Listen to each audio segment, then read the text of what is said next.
All right, let's talk about Ned 2. Good old Eddard II in the Barrowlands. The This continues on the story of kind of Eddard and Robert in many ways. I mean, in most ways. The Eddard story is largely an exploration of their friendship and the character of Robert himself. Robert, in many ways, is more of a character than Ned, which is interesting considering that Ned's the POV. But I think it's because Robert is so colorful and vibrant as a character and has very rich as a character. And it's almost even strange because so much time is dedicated to exploring who Robert is, and then he dies, and the story moves on without him. I know everybody talks about like, oh, the main character Eddard dies, but you know, we actually get to know Robert more, and Robert's death is a bigger deal. So anyway, we'll get into this. Let's see. The summons came an hour before dawn when the world was still in gray. Alan shook him roughly from his dreams. Alan is one of the Winterfell guards who's actually kind of in the background of the story for a long time. I think he makes it to the Red Wedding. Um, and Ned stumbles into the pre-dawn chill, groggy from sleep, to find his horse saddled and the king already mounted. Robert wore thick brown gloves and a heavy fur cloak with a hood that covered his ears, and looked for all the world like a bear sitting a horse. I guess they shrunk him a little here, just a little bit, so he could be riding a horse. You know, he's no Wyman Manderley. Up, Stark, he roared. Up, up! We have matters of state to discuss. By all means, Ned said. Come inside, your grace. Alan lifted the flap of the tent. No, no, no, Robert said. His breath steamed with every word. The camp is full of ears. Besides, I want to ride out and taste this country of yours. Sir Boris and Sir Meryn waited behind with a dozen guardsmen. Ned saw. There was nothing he could do but rub the sleep from his eyes and mount up. The camp is full of ears is an interesting statement because really the characters involved are mostly people loyal to Cersei and maybe Tywin. I mean, maybe someone like Littlefinger or Stannis or Renly or Varys could have ears, but the news they're going to discuss is news coming from Varys. So he seems to be not wanting his wife to know about the news. I mean, it's obviously an excuse for them to be out riding, but it's nonetheless Robert is not wanting the Lannisters to know about this. Robert set the pace, driving his huge black destrier as hard as Ned galloped along beside him, trying to keep up. He called out a question as they rode, but the wind blew his words away, and the king did not hear him. After that, Ned rode in silence. They soon left the King's Road and took across the rolling plains dark with mist. By then, the guard had fallen back a small distance, safely out of earshot, but still Robert would not slow.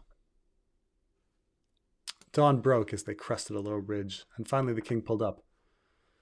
By then they were miles south of the main party. Robert was flushed and exhilarated as Ned reined up beside him. Gods, he swore, laughing. It feels good to get out and ride the way a man meant to ride. My PDF has some errors in it. I swear, Ned, this creeping along is enough to drive a man mad. We've been patient. He'd never been a patient man, Robert Baratheon. That damnable wheelhouse. The way it creaks and groans, climbing every bump in the road as if it were a mountain. I promise you, if that wretched thing breaks another axle, I'm going to burn it, and Cersei can walk. Ned laughed. I will gladly light the torch for you. Good man, the king clapped him on the shoulder. I've half a mind to leave them all behind and just keep going. A smile touched Ned's lips. I do believe you mean it. I do, the king said. What do you say, Ned? Just you and me, two vagabond knights on the King's Road, our swords at our sides, and God knows what's in front of us, and maybe a farmer's daughter or a tavern wench to warm our beds tonight. Would that we could, Ned said, but we have duties now, my liege, to the realm, to our children, to my lady wife, and to your queen. We're not the boys we were. Now this is interesting because obviously, like, Robert, part of it is, yes, Robert's bored being king and wants adventure. We get this kind of feeling about Robert, but there's more to it. Like what's bringing up Varys' news is a tough moral question that clearly Robert has problems with. And in many ways, this is Robert arguing with Ned in this chapter, but it's Robert arguing with himself. And you can see elements of Robert having trouble. And so when he says, like, I want to like go off, it's largely because of the issue that he wants to talk to Ned about. This is a really excellent chapter with regards to characterization of Robert. You are never the boy you were, Robert grumbled. That's a funny line because, I mean, funny in a good way. A lot of people, actually talk about, oh, in my youth I had all these grand adventures. They never had those grand adventures in their youth. They just kind of say that. More's the pity. And yet there was that one time. What's her name? The common girl of yours. Becca? No, she was one of mine. God's lover. Black hair with these sweet big eyes. You could drown in them. Yours was... Alina? No, you told me once. Was it Meryl? You know the one I mean. Your bastard's mother. Her name was Wyla, Ned replied with cool courtesy. And I would soon not speak of her. Now, some people, some fans have read this chapter and they think that Robert is probing because he has some sort of suspicion that there's something, about, like he's suspecting that there's something special about John and John's mother and things like this. But I think that idea of Robert seeking out somebody with suspicion is against all the other evidence in this chapter that Robert is really struggling with which is coming in this chapter, the decision to kill Dany. That he doesn't want to do that. He's not a child killer. And so this idea that he would be searching out for John, I never liked that fan theory, but I think this is just random discussion that he's just bringing up. And cause he just kind of goes on and moves on. I think it's just to give background on Ned. But of course, when Ned comes in and says her name was Wyla, and Ned replied with cool courtesy, and I would sooner not speak of her. We now have a contradiction. Ned says it's Wyla is John's mother when we had heard it was Ashara Dane. And so now we're all of a sudden questioning, well, what is the story of John's mother? It's off. Wyla, yes, the king grinned. She must have been a rare wench if she could make Lord Eddard Stark forget his honor even for an hour. You never told me what she looked like. Ned's mouth tightened in anger. Nor will I. Leave it be, Robert. For the love you say you bear me, I dishonored myself and dishonored Catelyn in sights of gods of men.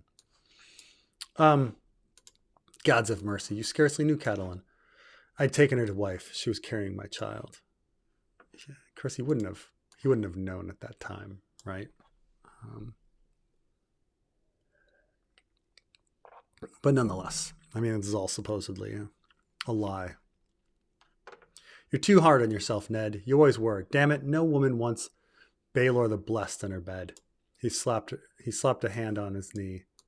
Well, I'll not press you if you feel so strong about it. Though I swear, at times you're so prickly you ought to take a hedgehog as your sigil. When she says that no woman wants Baelor the Blessed in her bed, Catelyn kind of does. It really does. This one affair that Ned had does really upset Catelyn. But and then take a hedgehog as your sigil. I mean, this is just a joke. I think later on, it's not actually in the story, but there's these like semi-canon thing where different, for some reason, different sigils have been assigned to different houses, and it's really difficult to know where the source is. It's called the Citadel. It's online. It's connected to Westeros.org, and they have in there that House Woad has the hedgehog, but there's nothing in the text. There's nothing in the text that place his hedgehog as your sigil. So this line kind of doesn't work with House Woad existing, because he's like, oh, you ought to take a hedgehog as a sigil. And then you'd be like, you mean like House Woad? So I never liked House Woad having the hedgehog as the sigil. But nonetheless, the rising sun sent fingers of light through the pale white mist of dawn. A wide plain spread out beneath them, bare and brown, its flatness here and there, relieved by long, low hummocks. Ned pointed out them to the king, the barrows of the first men. Robert frowned. Have we ridden onto a graveyard? There are barrows everywhere in the north, your grace, Ned told him. The land is old. Now, barrows are, they're all over the world. They're just essentially a burial mound. When you, not that it's that hard to dig a hole and shove a body into a hole, but when you do that, if you don't have a tombstone and the tombstone falls down or whatever, the grave is lost. But if you build like a big kind of mound, then you have, it's more like a tomb of dirt, and everybody knows what that mound is, and it becomes part of nature. So especially in England, there's a lot of these barrows, these lands with a whole bunch of hills, and it's just lands where people were buried. It is in contradiction to the Stark burial custom, which is a crypt. The crypt, the idea that the souls are trapped inside, while the barrow, they're going straight into the earth. Then there are some people that say, well, maybe these barrows aren't barrows, but hollow hills where werewoods were. A lot of different fan theories on all of this. But obviously it's just, barrows are, I keep in mind this chapter was written early. It's part of the original, like 13 or 14 that he wrote before taking his break. So, he was probably just writing about it being like England. And cold, Robert grumbled, pulling his cloak more tightly around himself. The guard had reined up well behind him at the bottom of the ridge. Well, I did not bring you out here to talk of graves or bicker about your bastard. There was a rider in the night. From Lord Varys in King's Landing. Here. The king pulled the paper from his belt and handed it to Ned. And so this is what's kind of interesting, is that the story on Dany... Now, we don't know that Varys is the one connected with Illyrio yet. We find that out in Arya 3. So we're not sure at this point of the story. And, keep in mind that George writes Arya 3 many years later, I don't know, many years, but he writes a good 2 years later, 2 or 3 years later. But if he intended Varys and Illyrio to always be connected at this point of our story, it means that Varys is spying on himself. He's giving up his information. Like, he's giving up, supposedly, if he's with Illyrio should want Viserys on the throne. And when he talks to Illyrio, he talks like he wants Viserys on the throne. But, one could say, okay, well, knowing what we know in A Dance with Dragons, he's distracting Robert with the Dany threat when, in fact, there's this secret Aegon threat. But at this point, keep in mind that this is back in 91 when George is writing this. George likely didn't have any idea about Aegon specifically. He might have had an idea about a second Targaryen. He'd already written about the Dance of the Dragons, which is a mirror of the anarchy in English history and things like this. So he might have thought that, okay, we would have an anarchy event where Dany and another Targaryen fought. So it could be that right from the beginning he knew that, okay, Varys is actually on the side of the other Targaryen, and that Dany he's trying to get rid of. Dany and Viserys he's trying to get rid of. But it is interesting that he is giving this information to Robert. Or, maybe he's doing it because he wants to, make himself seem useful to Robert. Or all of the above. Varys the eunuch was the king's master of whisperers. He served Robert now as he once served Aerys Targaryen. There's our little a little clue that he might have other loyalties. Ned rolled the paper with trepidation, thinking of Lysa and her terrible accusation. But the message did not concern Lady Arryn. What's the source of this information? Do you remember Sir Jorah Mormont? Would that I might forget him. And so now we're not sure that at this point in our story that Varys is with Illyrio, but now we know that Jorah Mormont is with Varys. So right from the beginning, we think of Jorah as this spy. Ned said bluntly, the Mormonts of Bear Island were an old house, proud and honorable.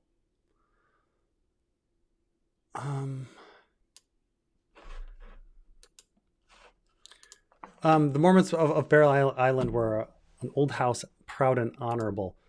I think it's kind of retconned. I mean, I guess we don't know how old the house is, but I think this is retconned that House Woodfoot was the head of Bear Island and the Mormons took control of it. Though, I mean, it could be that they were just like an old minor house for a long time.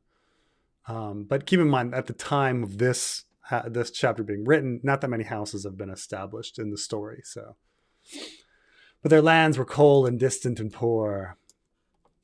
Jorah had tried to swell the family coffers by selling some poachers to a Tyrashi slaver. And again, we're there with the poacher versus Lord idea that we saw with the Night's Watch. That the biggest issues seem to be poachers, wanting to get take animals from lands and things like that. Poachers took other things too. They took wood and stuff like that. I mean, it was forests are filled with resources, and so if you can sneak in, take something, and get out, to a Tyrashi slaver. As the Mormonts were bannermen to the Starks, his crime had dishonored the North. Ned had made the long journey west to Bear Island, only to find, when he arrived, that Jorah had taken ship beyond the reach of ice and the king's justice. 5 years had passed since then. I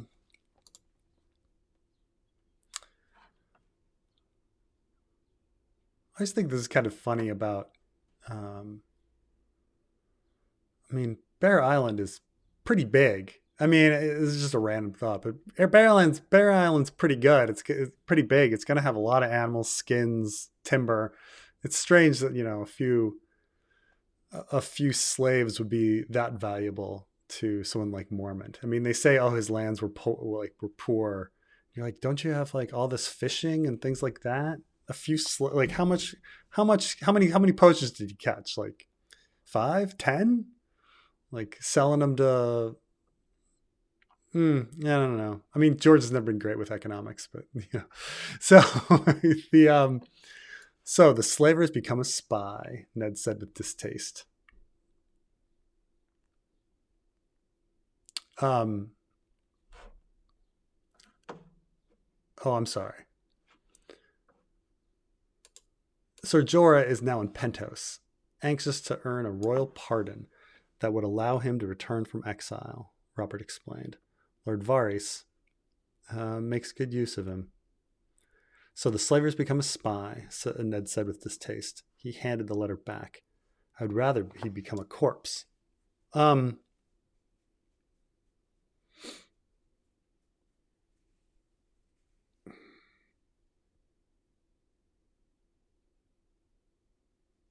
was just thinking about the timing of like how long Dany waited to wed and how long Mormont is hanging around with Illyrio and things like that. Because it seems really quite fast and sudden that all of a sudden like Mormont's there and then pledges his service and things like that. But anyway, Daenerys Targaryen has wed some Dothraki horse lord. What of it? Shall we send her a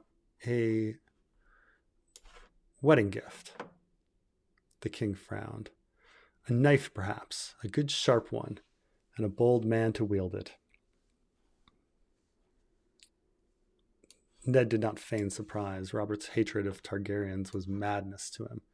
He remembered the angry words they had exchanged when Tywin Lannister had presented Robert with the corpse of Rhaegar's wife and children as a token of fealty. Ned had named that murder. Robert called it war. When he had protested that the young prince and princess were no more than babes, his new made king had replied, "I see no babes, only dragon spawn." A little weird when Robert's grandmother is a Targaryen. That's a retcon, though. So, not even Jon Arryn had been able to calm that storm. Eddard Stark had ridden out that very day in a cold rage to fight the last battles of the war alone in the south. He had taken another death. It had taken another death to reconcile them, Lyanna's death, and they grieved. They had shared over her passing. Also, kind of retconned last battles. There are no real battles after that. They just surrender Storm's End, right? And I mean, maybe you could say that Tower of Joy is a battle, but it's one. So I mean, if we know of any battles, it's there's but the war hasn't, like the workings of the war hasn't really been figured out. This time Ned resolved to keep his temper. "Your Grace, the girl is scarcely more than a child. You are no Tywin Lannister to slaughter innocents." It was said that Rhaegar's little girl had cried as they dragged her from beneath the bed to face the swords. The boy had been no more than a babe in his arms. Yet Tywin's soldiers had tore him from his mother's breast and dashed his head against the wall. So again, they've kind of changed this. I mean, Rhaegar's little girl had been cried and dragged to face the swords. I think just Amory Lorch ends up stabbing her a bunch. Like, it's not, it's to face the swords sounds like, an execution of sorts. And here it says that the soldiers had torn him from his mother's arms and dashed his head against the wall. I mean, it was the mountain, not soldiers. I mean, the mountain is a soldier, but not soldiers. So we see some changes here. "And how long will this one remain innocent?" Robert's mouth grew hard. "This child will soon be enough to spread her legs and start breeding more dragon spawn to plague me. Nonetheless," Ned said, "the murder of children, it would be vile, unspeakable." "Unspeakable," the king roared. "What Aerys did to your brother Brandon was unspeakable. The way your father died, that was unspeakable. And Rhaegar, how many times do you think he raped your sister? How many hundreds of times?" And now we know, all of these stories, even this early, we're getting different sides, because we already know from Dany's perspective that he was dying for the woman he loved, which now we understand is Lyanna. And and now we know that Ned's background has two different stories already. The idea here is that history, we're presented quite clearly from the beginning that history is messy because it's filled with lies and perspectives. His voice had grown so loud that his horse whinnied nervously beneath him. The king jerked the reins hard, quieting the animal, and pointed an angry finger at Ned. "I will kill every Targaryen I get my hands on until they are as dead as their dragons, and then I'll piss on their graves." I guess another retcon, because I think Targaryens are cremated. Ned knew better than to defy him when the wrath was on him. If the years had not quenched Robert's thirst for revenge, no words would help. "You can't get your hands on this one, can you?" he said quietly. The king's mouth twisted in a bitter grimace. "No, gods be cursed. Some pox-ridden Pentashi cheesemonger had her brother and her walled up on his estate with pointy-hatted eunuchs all around them, and now he's handed them over to the Dothraki." So these the Unsullied here are mentioned, the pointy-hatted eunuchs. I don't think they're called Unsullied yet, but interesting. We also hear about Illyrio's possible ailment. Illyrio is obese and smells, and so there's a lot of different diseases that actually cause that. I think some sort of liver failure is kind of the main thing that would do something like that. But here we find out that he's pox-ridden, that he actually has syphilis, which is I mean, maybe he's just throwing the insult around, but we do find out later that, you know, Illyrio did enjoy and does enjoy, well, we find out with Daria that he does enjoy sex workers, and that he even married a sex worker. But what's funny is that if Illyrio does have syphilis and he had sex with Daria and Viserys had sex with Daria, Viserys might have gotten syphilis from Illyrio. So we never hear about Viserys' syphilis. So anyway, but you know, syphilis doesn't really make people obese. In fact, it's the reverse. So it's still kind of a mystery what Illyrio has. Like, what's unhealthy about Illyrio? What makes his skin weird? Why is he obese? Why does he smell? I should have had them both killed years ago when it was easy to get them. But Jon was as bad as you. More fool I. I listened to him. And so this is the first time we were actually hearing that, like, the hired knives thing is actually like false, because here he says he's lamenting that he didn't try to kill them. So who are the people following around Viserys? Or is Viserys just paranoid? You know, was it Illyrio and Varys' spies following them around and not Robert? But again, like, we're getting all of these different ideas of different perspectives and different stories. He said, she said. Jon Arryn was a wise man and a good hand, Robert snorted. His anger was leaving him as suddenly as it had come. This Khal Drogo is said to have 100,000 men in his horde. What would Jon say to that? So the number's been bumped up, right? I mean, it was like 40,000 before. Now it's 100,000 when Varys like warns of it. So it's like really saying, like, this is the threat. 100,000 Dothraki. He would say that even 1,000,000 Dothraki are no threat to the realm so long as they remain on the other side of the narrow sea. Now, keep in mind that, like, again, this is getting back to the War of the Roses. Exiles did come back and occasionally cause problems.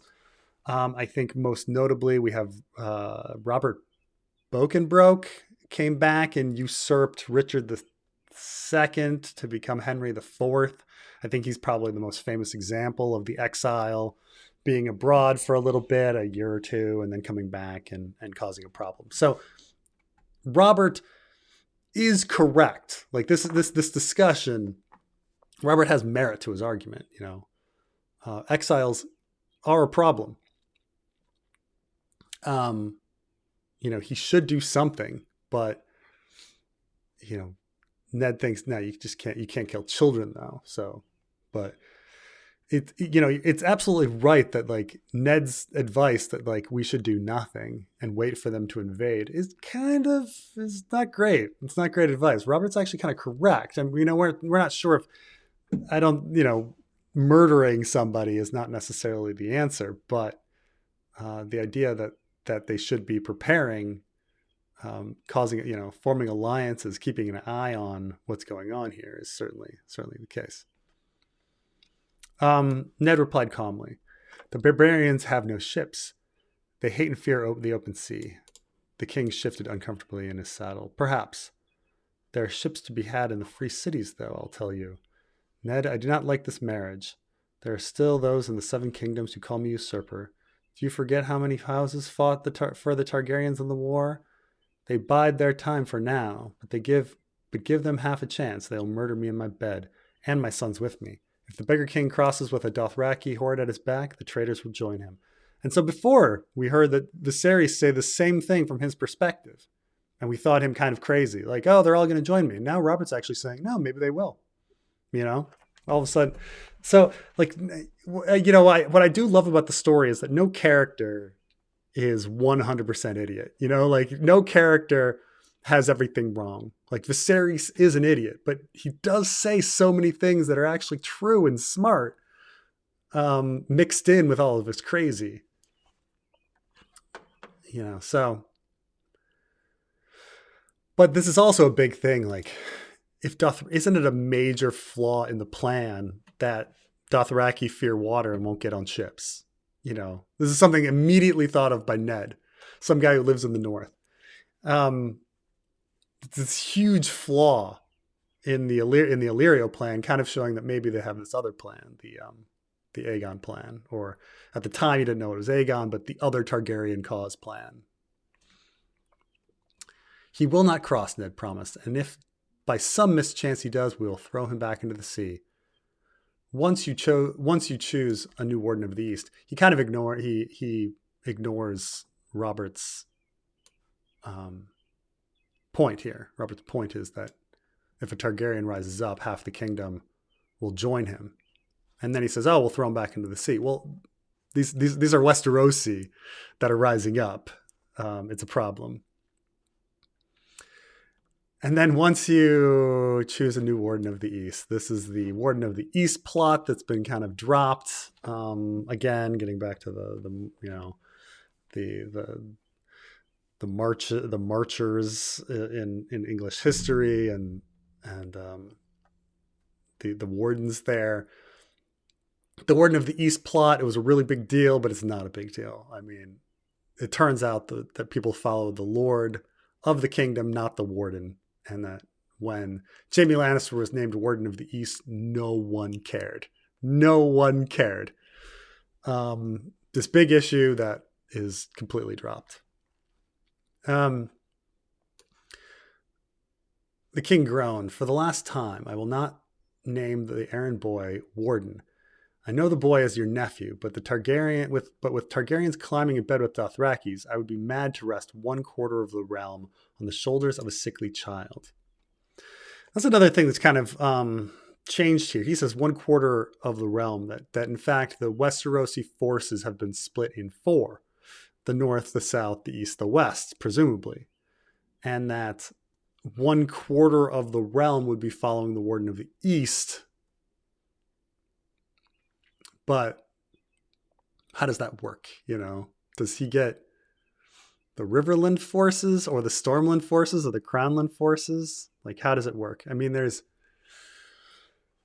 not counting the Iron Islands, there's effectively 8 kingdoms because there's the Crownlands. The Vale get the Crownlands and the Vale. And then where would the Stormlands go? Would the Stormlands go with the south? Or the Dornish would go at the south because the Reach is the south. So, who knows? And does the north, who's in the north? Are the Iron Islands in the north? Keep in mind, at the point that this is written, George hasn't even made the map. So,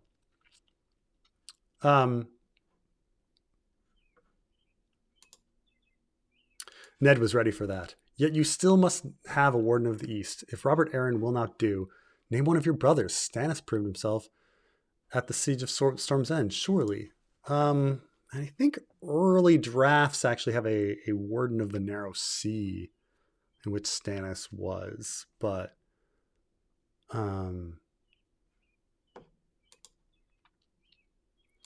here it's very funny that also, like, the history of what Stannis has done is not in there. So Stannis proved himself at the Siege of Storm's End, surely.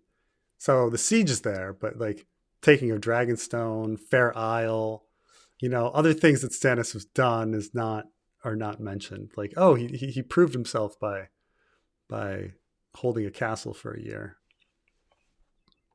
He let the name hang there for a moment. The king frowned and said nothing. He looked uncomfortable.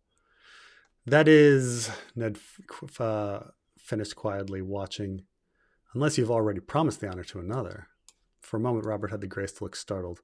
Just as quickly, the look became annoyance. "What if I have?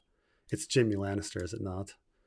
Robert kicked his horse back into motion and started down the ridge towards the barrows. Ned kept pace with him. The king rode on, eyes straight ahead. "Yes," he said at last, a single hard word to end the matter. "Kingslayer," Ned said. The rumors were true then. He rode on dangerous ground now, he knew. "An able and courageous man, no doubt," he said carefully. "But his father is Warden of the West, Robert.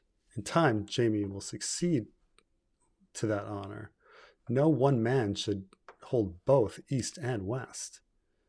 He left unsaid his real concerns. The appointment would put half the armies of the realm into the hands of the Lannisters. So,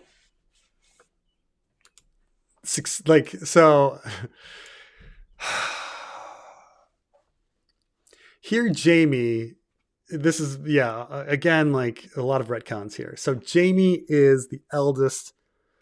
Oh, he's not even the eldest, but he's the eldest male. So the idea is that here that he would be the heir to Casterly Rock. And it is true. Now, of course, like Kingsguard can take no lands, but I don't think it's been established yet, which is why we have Jaime inheriting stuff. Later on, it's kind of retconned into Tywin refused to believe that the Kingsguard would not allow inheritance and therefore continually kept Jaime on as his heir. But it's weird, like, that the whole realm just kind of accepted that, including the king, who has the he is naming wardens. And so here he's like, oh, Jaime's going to inherit Warden of the West from Tywin. Then I'll be Warden of both. But it's like, but the king names the wardens because he's taking it from Robert Arryn. It's like, how does it work? Does the king name the wardens, or is it an inherited title? It's kind of funny. It's messy. But here we find out that it's half the kingdom now because the east, west, south, north thing. But is that how it works? Because where do the Riverlands go? Stormlands, no man should hold both east and west.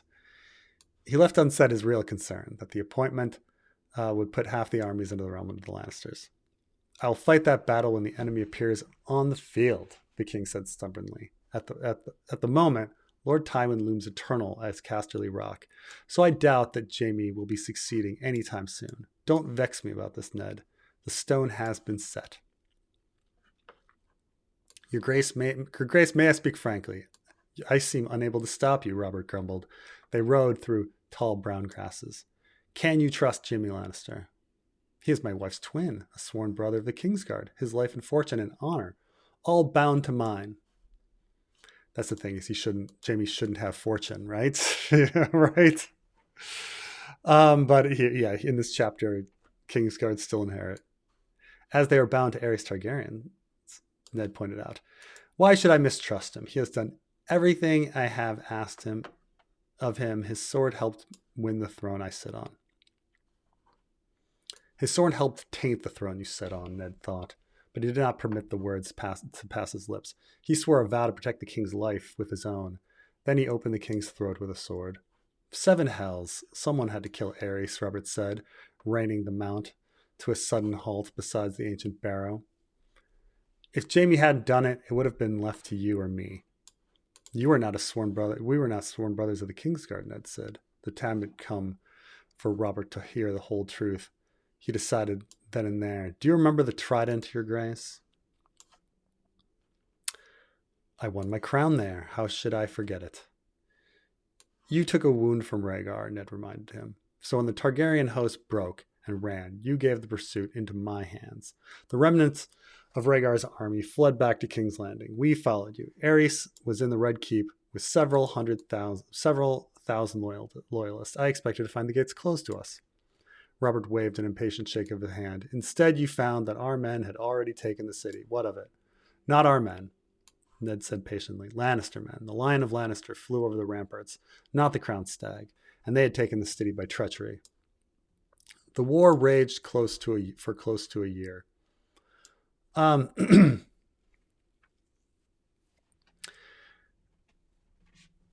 This is, of course, like, figuring out Robert's Rebellion's timeline is very difficult. This idea that somehow the war raged for close to a year until the fall of King's Landing.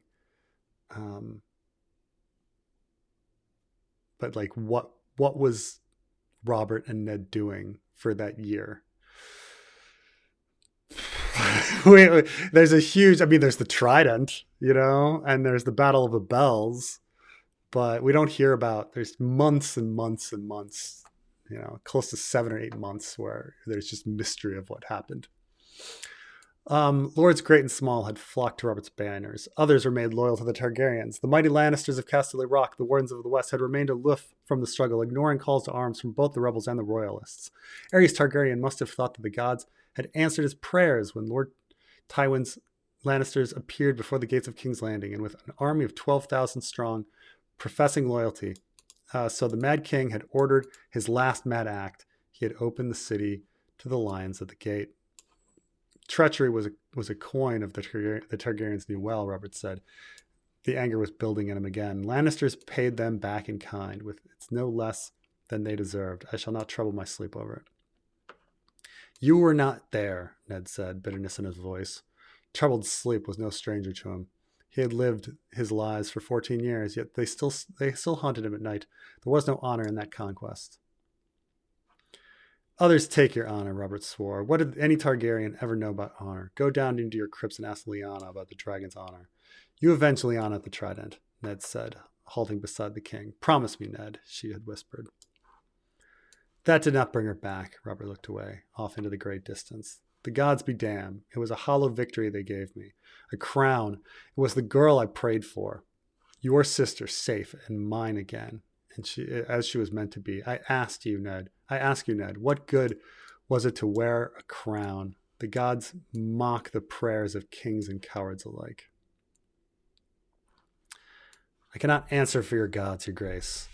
Only for what I found when I rode into that throne room that day, Ned said. Aerys was dead on the floor, drowned in his own blood. His dragon skulls stared down from the walls. Lannister men were everywhere. Jaime wore the white cloak of the Kingsguard over his golden armor. I can see him still. Even his sword was gilded. He was seated on the Iron Throne, high above his knights, wearing a helm fashioned in the shape of a lion's head. How it glittered. This is well known, the king complained. I was still mounted. I rode the length of the hall in silence, between the long rows of dragon skulls. I felt as though they were watching me somehow. I stopped in front of the throne, looking at him. His golden sword across his legs, its edge red with king's blood. My men were filling the room behind me. Lannister men drew back. I never said a word. I looked at him seated there on the throne, and I waited. At least Jaime laughed and got up. He took his helm, and he said to me, Have no fear, Stark. I was only keeping it warm for our friend Robert. It's not a very comfortable seat, I'm afraid. The king threw back his head and roared. His laughter started a flight of crows from the tall brown grass.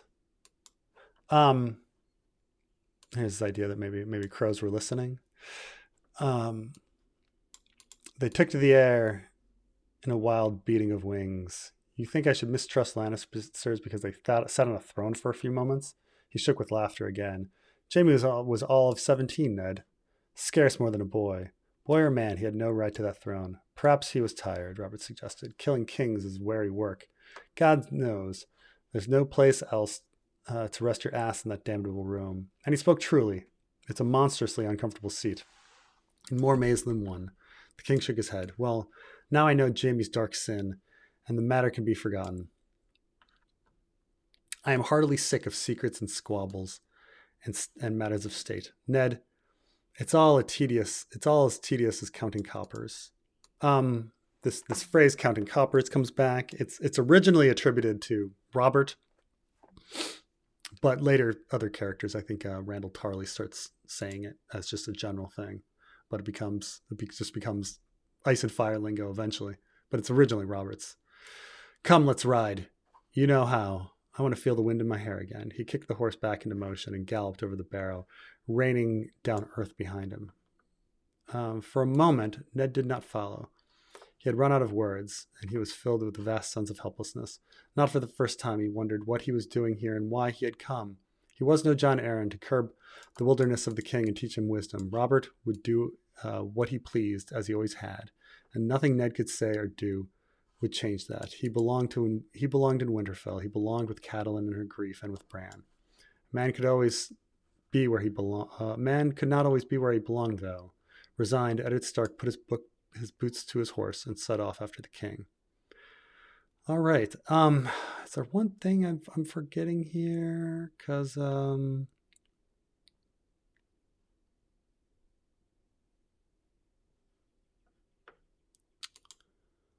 I thought that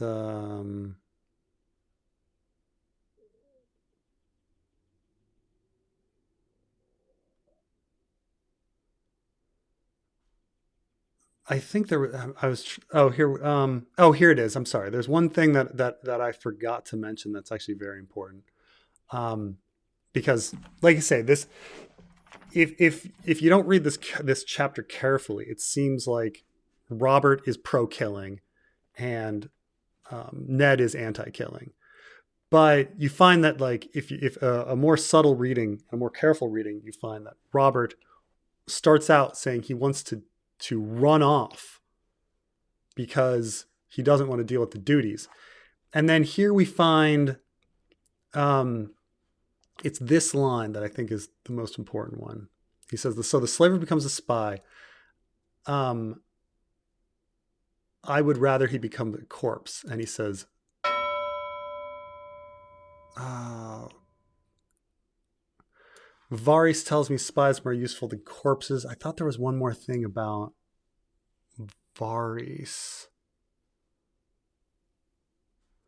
because it kind of means that like this entire plan about what's going on with Dany and killing her, I think is coming from Varys. Um, though maybe, I mean, maybe extending there, saying, because he's saying, don't kill. Um,